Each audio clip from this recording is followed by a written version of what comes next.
வணக்கம். செய்திச் சுருக்கம். குளோபல் சவுத் நாடுகளின் வளர்ச்சி யாருக்கும் எதிரான நடவடிக்கை அல்ல.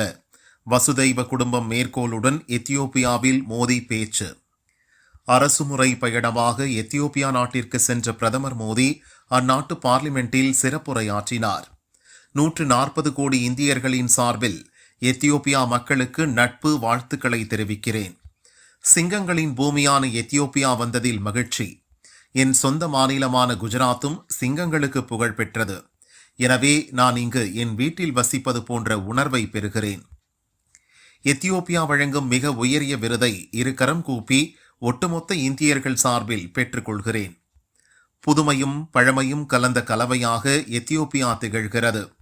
பழங்கால கலாச்சாரம், முன்னோர்களின் அறிவு, நவீனத்துவம் மிக்க எதிர்காலத்தை நோக்கிய லட்சியம் ஆகியவையே எத்தியோப்பியாவின் ஆகச்சிறந்த பலமாக திகழ்கிறது.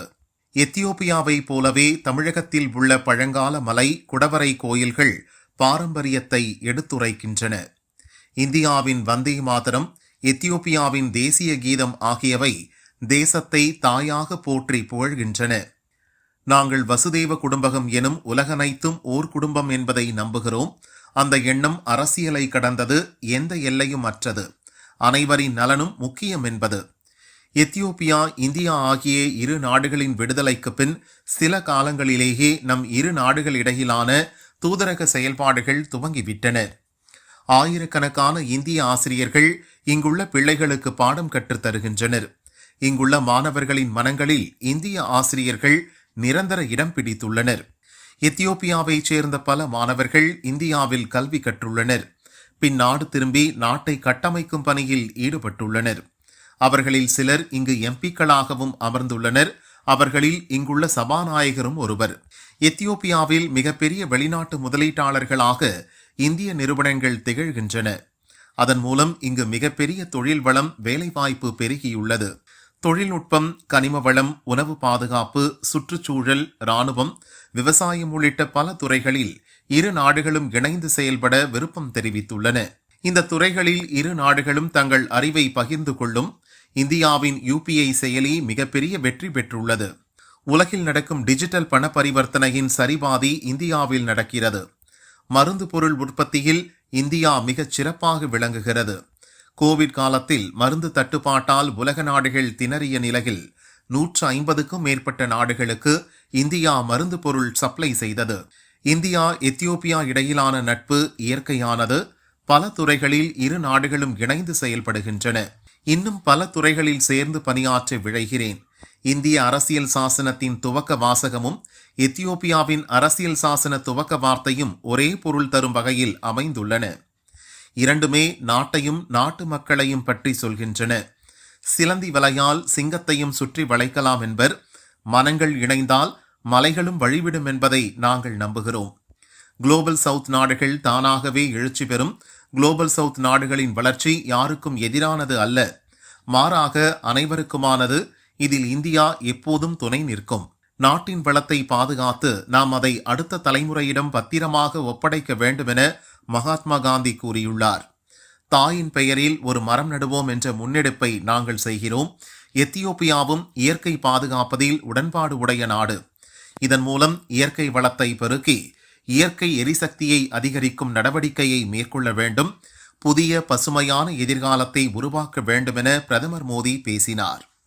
The blend of old and new, this balance between ancient wisdom and modern ambition, this is the true strength of Ethiopia. The spirit of Medemar or synergy is very familiar to us in India.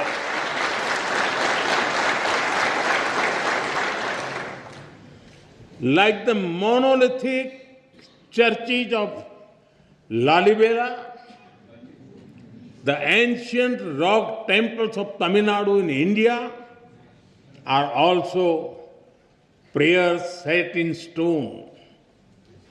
We too are an ancient civilization, walking confidently into the future.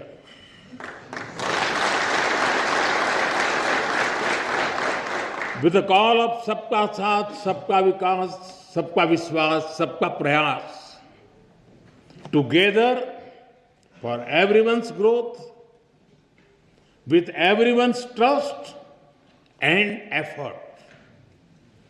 Our emotions for our motherland also reflect our shared perspectives. India's national song Vande Mataram and the Ethiopian national anthem both refer to our land as the mother.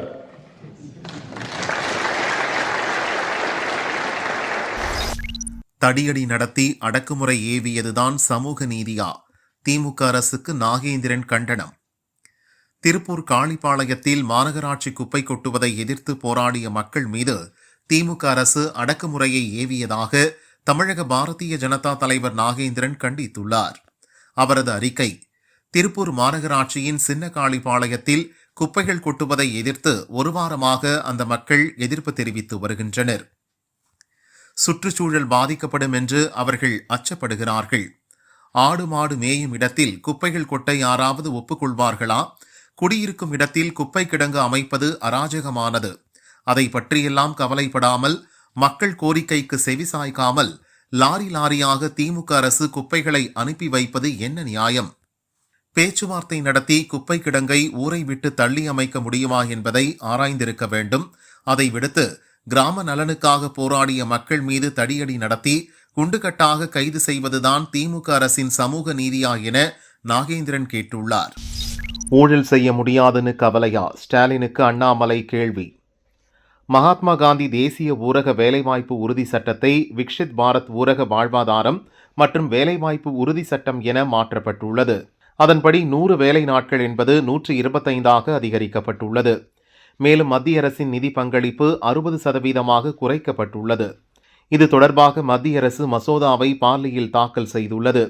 இந்த புதிய சட்டம் குறித்து அதிமுகவின் நிலைப்பாடு என்ன என முதல்வர் ஸ்டாலின் இபிஎஸ்க்கு கேள்வி எழுப்பியிருந்தார். இதற்கு பாரதிய ஜனதா மாநில முன்னாள் தலைவர் அண்ணாமலை பதிலளித்துள்ளார். நாட்டில் என்ன நடக்கிறது என்பதே தெரியாமல் ஒரு தனி உலகத்தில் வாழ்ந்து கொண்டிருக்கிறார் முதல்வர் ஸ்டாலின். ஒட்டுமொத்த குடும்ப உறுப்பினர்களின் பெயரையும் சமஸ்கிருத மொழியில் வைத்துக்கொண்டு ஹிந்தி எதிர்ப்பு என்று இன்னும் நாடகமாடிக் கொண்டிருப்பது நகைமுரண். 100 நாள் வேலை திட்டத்தை 150 நாட்களாக உயர்த்துவோம் என்று அளித்த வாக்குறுதி நினைவிருக்கிறதா? முதல்வர் ஸ்டாலினால் முன்பு போல 100 நாள் வேலை திட்டத்தில் ஊழல் செய்ய முடியாது என்ற கவலையா என கேள்வி எழுப்பியுள்ளார். திராவிட முன்னேற்ற கழகத்தினுடைய தேர்தல் வாக்குறுதி 2021 தேர்தல் வாக்குறுதியில 100 நாள் வேலை வாய்ப்பு திட்டத்தை 150 நாளாக உயர்த்துவோம்னு சொன்னாங்க. ஏன் உயர்த்தல? நீங்க 100 நாள் வேலை வாய்ப்பு திட்டத்தை 150 நாளாக உயர்த்துவோம் என்று சொன்ன திமுக உயர்த்தல. ஆனா நாம தேர்தல் வாக்குறுதியே கொடுக்காம 100 நாள் திட்டத்தை 125 நாளாக உயர்த்தி இருக்கின்றோம். அதை எனக்கு குற்றம் சுமத்துறாங்க. இரண்டாவது, மாநில அரசு புரிந்து கொள்ள வேண்டும். 100 நாள் வேலைவாய்ப்பு திட்டம் என்பது மக்களுக்கு நாம கொடுக்கக்கூடிய இலவசம் கிடையாது. அது மக்களுடைய உரிமை. அவங்க வேலை செஞ்சு கம்பீரமா வைராகியத்தோடு உழைத்து சம்பாதிக்கிறாங்க. இன்னைக்கு மத்திய அரசு என்ன சொல்றது? இத்தனை ஆண்டு காலமாக மத்திய அரசு 100க்கு 100 பணம் நாம கொடுத்தோம். இன்னைக்கு 60 ரூபாய் நாங்க கொடுக்கிறோம், 40 ரூபாய் மாநில அரசு கொடுக்கறாங்க. மாநில அரசு சும்மா சொல்லல. மத்திய அரசு வரக்கூடிய பணத்தை மாநில அரசுக்கு நிதி பகிர்மானம் பண்ணியிருக்கிறோம். யூபிஏ காலகட்டத்தை விட 4 முறை அதிகமா நிதி திரும்ப கொடுக்கிறோம். அப்படி இருக்கும் பொழுது நாம் சொல்லுகின்றோம் 2 பேர் சேர்த்து நடத்துவோம். உங்க மாநிலத்தில் 100 நாள் வேலை வாய்ப்பு திட்டத்தில் உருவாகக்கூடியது உங்க மாநிலத்துடைய வளர்ச்சி. தமிழ்நாட்டில் உருவாகக்கூடிய 100 நாள் வேலை வாய்ப்பு திட்டத்தில் வரக்கூடிய டேங்கோ, பண்டோ, வாய்க்காலோ, குளமோ, ஏரியோ தமிழ்நாட்டுக்கு பயன்படுது.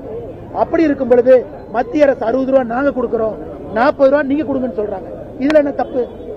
அதனால் எதிர்க்கட்சி நண்பர்கள் வேண்டுமென்றே திராவிட முன்னேற்ற கழகம் போடக்கூடிய கபட நாடகம் பேரை மாத்திட்டாங்க.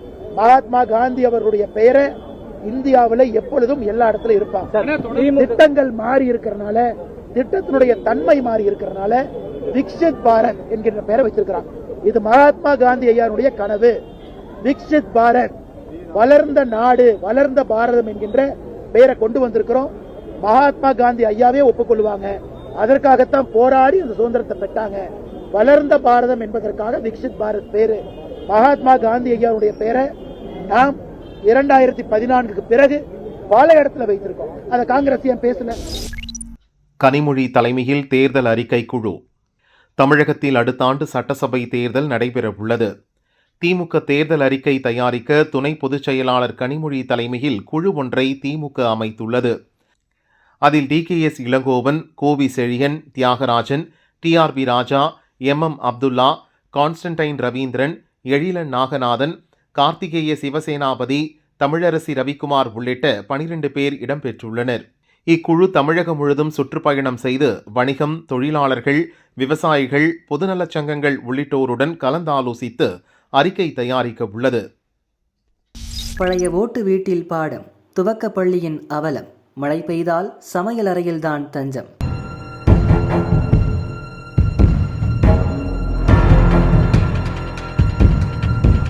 கரூர் மாவட்டம் உப்பிடமங்கலம் அருகே வையாபுரி கவுண்டனூர் ஊராட்சி ஒன்றிய தொடக்கப்பள்ளி பழைய கட்டடத்தில் செயல்பட்டு வந்தது. 2 ஆண்டுகளுக்கு முன்பு ஓடுகள் உடைந்து விழுந்தும் சுவர்களில் விரிசல் வெட்டும் பழுதடைந்தது. கட்டடம் இடிந்து விடுமோ என்ற அச்சத்தில் வகுப்பறையை பயன்படுத்துவதை விட்டுவிட்டனர். பள்ளி சமையலறையிலும் மரத்தடியிலும் பாடங்கள் நடத்தப்பட்டன. பள்ளிக்கு புதிய கட்டடம் கட்டித்தர வேண்டும் என்ற கோரிக்கை எழுந்தது. இந்த ஆண்டு முதல் அங்குள்ள பழைய வாடகை வீட்டில் பள்ளி செயல்பட ஏற்பாடு செய்யப்பட்டது.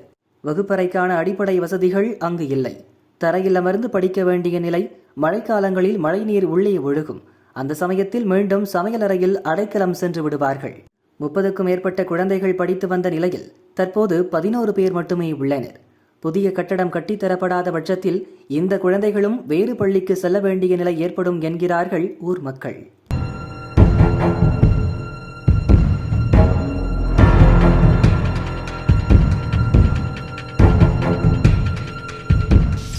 சுட்டு வீழ்த்தப்பட்ட இந்திய விமானம், 12 லட்சம் ராணுவ வீரர்கள் எதற்கு?